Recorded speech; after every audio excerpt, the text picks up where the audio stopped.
ओम त्र्यंबकं यजामहे सुगंधिं पुष्टिवर्धनम् उर्वारुकमिव बन्धनान् मृत्योर्मुक्षीयमामृतात्। एक बार महाराज युधिष्ठिर ने भगवान श्री कृष्ण से नाग पंचमी व्रत के विषय में जिज्ञासा व्यक्त की। तब भगवान श्री कृष्ण ने कहा, युधिष्ठिर, दयति पंचमी नागों को आनंद बढ़ाने वाली होती है। श्रावण शुक्ल पंचमी में नागों का महान उत्सव होता है। उस दिन वासुकी, तक्षक, कालिक, मणिभद्रक, धृतराष्ट्र, रैवत, कारकोटक और धनंजय ये सभी नाग प्राणियों को अभय दान देते हैं। जो मनुष्य नाग पंचमी के दिन नागों को दूध से स्नान कराते हैं, दूध पिलाते हैं, उनके कुल में प्राणियों को ये सदा अभयदान देते रहते हैं।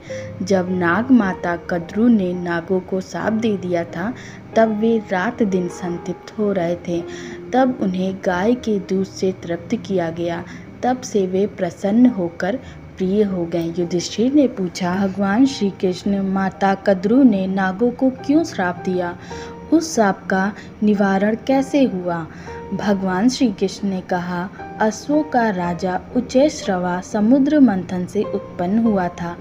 वह सफ़ेद वर्ण का था। उसे देखकर नाग माता कद्रू ने अपनी बहन विनीता से कहा, देखो, अमृत से उत्पन्न यह अश्वरत्न श्वेत है, पर आज इसके सभी श्वेत बाल काले दिखाई पड़ते हैं। तुम देखती हो ना? विनीता बोली, इस श्रेष्ठ घोड़े का सभी अंग सफ़ेद है, ना कि काला। कद्रू बोली, विनीता, मैं एक आँख वाली इसे काले बालों वाला देखती हूँ, पर तुम दो आँख वाली होकर भी यह नहीं देख पाती। विनीता ने कहा, कद्रू, यदि तुम इसके काले केस दिखा दोगी तो मैं तुम्हारी दासी बन जाऊंगी। यदि तुम काले केस नहीं दिखा पाओगी तो तुम मेरी दासी बन जाओगी। इस प्रकार दोनों के बीच शर्त लग गई। रात्रि में सेवकों के सो जाने पर कद्रू ने कुटिलता सोची। उसने अपने पुत्रों काले नागों को बुलाकर कहा कि तुम लोग उच्चैश्रवा घोड़े के बाल बनकर उससे चिपक जाओ, जिससे मैं बाजी जीत जाऊंगी और विनीता को दासी बना लूंगी। तब उन नागों ने माता की कुटिलता पर उसे फटकारा और कहा कि यह महान पाप है, हम तुम्हारा कहा नहीं करेंगे। तब कद्रू ने क्रुद्ध होकर उन्हें शाप दे दिया कि जाओ, तुम्हें अग्नि जला देगी। पांडव वंशी राजा जन्मेजय के विकराल सर्प यज्ञ में तुम सभी जलकर भस्म हो जाओगे। माता द्वारा सप्त सर्पों को कुछ सूझा नहीं। वासुकी नाग ने दुख से संतप्त हो मूर्छित होकर भूमि पे गिर पड़ा। उसे दुखी देखकर ब्रह्मा जी वहां आए और उन्होंने उसे सांत्वना देते हुए कहा, वासुकी, तुम दुखी मत हो। यायावर वंश में जरत्कारु नाम का एक ब्राह्मण उत्पन्न होगा। आगे चलकर वो बड़ा ही तेजस्वी तपोनिधि होगा।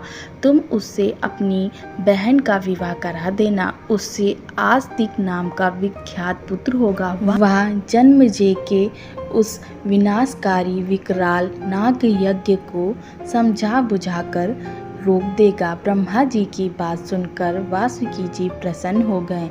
नागों को इससे अभयदान मिला। वे इससे परम प्रसन्न हुए और उनका वंश आस्तिक हम नागों का विनाश रोक देगा। ब्रह्मा जी ने उनसे कहा, आस्तिक द्वारा तुम लोगों का यह भय का निवारण श्रावण शुक्ल पंचमी को होगा। इसलिए युधिष्ठिर, यह पंचमी शुभ देयता कही जाएगी तथा नागों को आनंद देने वाली होगी। इस तिथि को ब्राह्मणों को भोजन कराकर नागों की इस प्रकार पूजा प्रार्थना करनी चाहिए। भूतल पर जो नाग हैं वे प्रसन्न हो। जो नाग हिमालय पर रहते हैं, जो आकाश में हैं, जो देवलोक में हैं, जो नदियाँ सरोवर में हैं और जो बावली तालाबों में हैं, उन सबको नमस्कार है। ऐसा कहकर नागों और विप्रों की यथा योग्य पूजा कर उनका विसर्जन करें।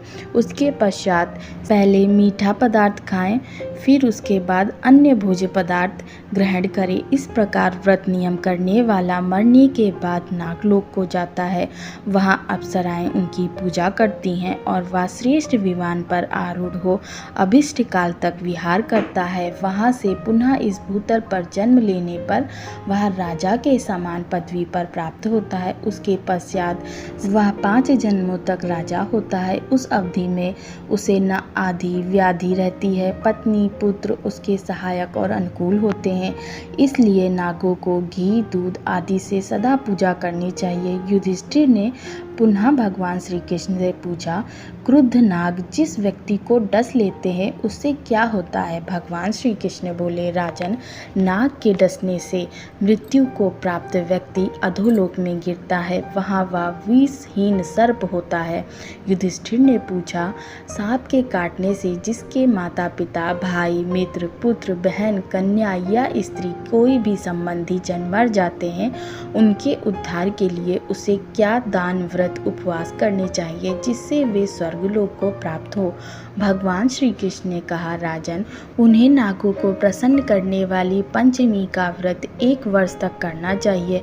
उसका विधान सुनो। भाद्रपद मास के शुक्ल पक्ष की पंचमी अधिक पुण्यकारक है। सद्गति की कामना से उसे सभी को करना चाहिए। इस प्रकार 1 वर्ष में 12 पंचमियां होती हैं। व्रत के पूर्व दिन चतुर्थी की रात्रि में एक अन्न ग्रहण करें। दूसरे दिन पंचमी को नागों की पूजा करें। सोना या चांदी लकड़ी अथवा मिट्टी का 5 फनों का नाग बनाकर श्रद्धा भक्ति पूर्वक पूजा करें। उन्हें करवीर के फूल कमल के फूल सुंदर जाति पुष्प चंदन नैवेद्य आदि समर्पित कर पूजा करें।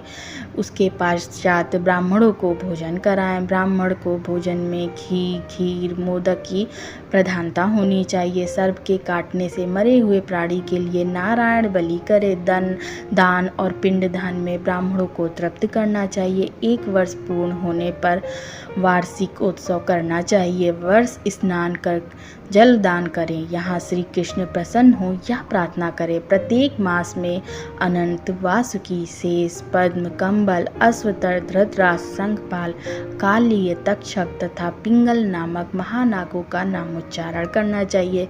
वर्ष की समाप्ति पर पारण के समय ब्राह्मणों को भोजन कराएं। विद्वान विप्र को स्वर्ण का नाग तथा गौ कांसे की दुहनी दूध दुहने का पात्र दान करना चाहिए। विद्वानों ने यह पारण विधि बताई है। इस श्रेष्ठ व्रत के करने से बांधवों को सद्गति की प्राप्ति होती है। सर्प आदि के काटने से जिनकी अधोगति हो जाती है उनके निमित्त यदि 1 वर्ष तक यह उत्तम व्रत भक्ति पूर्वक किया जाए तो वे जीव उस यातना से मुक्त होकर शुभ गति को प्राप्त होते हैं। जो भक्ति पूर्वक नित्य इस आख्यान को पढ़ता या सुनता है उसके कुटुंब में नागों से कोई भय नहीं होता। इस प्रकार जो भाद्रपद शुक्ल पक्षमी को काले रंगों से नागों का चित्र बनाकर गंधक पुष्प घी गूगल खीर आदि से भक्ति पूर्वक पूजा करता है उस पर तक्षक आदि नाग प्रसन्न होते हैं। उसके 7 कुल तक नागों से भय नहीं रहता। इस प्रकार अश्विन मास की शुक्ल पंचमी को कुश के नाग बनाकर इंद्राणी के साथ उनकी पूजा करे। घी दूध और जल से स्नान कराकर दूध में पके गेहूं तथा अन्य भोज्य पदार्थ उन्हें श्रद्धा भक्ति पूर्वक समर्पित करे तो शेष आदि नाग उस पर प्रसन्न होते हैं। उसे सुख शांति प्राप्त होती है। मृत्यु के बाद वह प्राणी उत्तम लोक को प्राप्त होता है जहाँ चिरकाल तक आनंद भोगता है। यह पंचमी व्रत का विधान है। सर्पों का सर्वदोष निवारक मंत्र यह है, ओम कुरुकुल्ले हूँ फट स्वाहा। इस मंत्र से भक्ति पूर्वक 100 पंचमियों को जो सर्पों की पूजा पुष्पों से करते हैं उनके घर में सर्पों का कभी भय नहीं होता। जय श्री कृष्ण।